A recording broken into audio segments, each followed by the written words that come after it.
আবৃত্তি করছি কবি সুকুমার রায়ের কবিতা জীবনের হিসাব।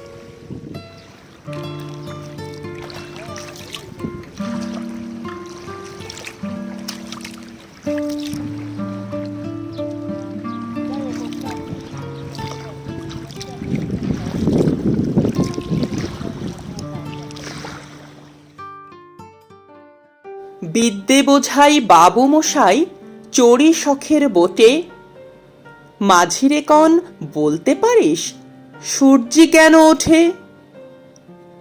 চাঁদটা কেন বাড়ে কমে, জোয়ার কেন আসে? বৃদ্ধ মাঝি অবাক হয়ে ফেল ফেলিয়ে হাসে। বাবু বলেন, সারা জনম মরলি রে তুই খাটি, জ্ঞান বিনা জীবনটা তোর চারি আনাই মাটি। খানিক বাদে কহেন বাবু, বলতো দেখি ভেবে, নদীর ধারা কেমনে আসে পাহাড় হতে নেবে? বলতো কেন লবণ পোড়া সাগর ভরা পানি? মাঝি সে কয়, আরে মশাই অত কি আর জানি?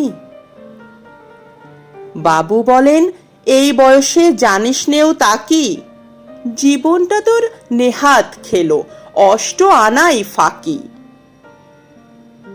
আবার ভেবে কহেন বাবু, বলতো রে বুড়ো, কেন এমন নীল দেখা যায় আকাশের ওই চূড়ো? বলতো দেখি সূর্য চাঁদে গ্রহণ লাগে কেন? বৃদ্ধ বলে, আমায় কেন লজ্জা দেছেন হেন?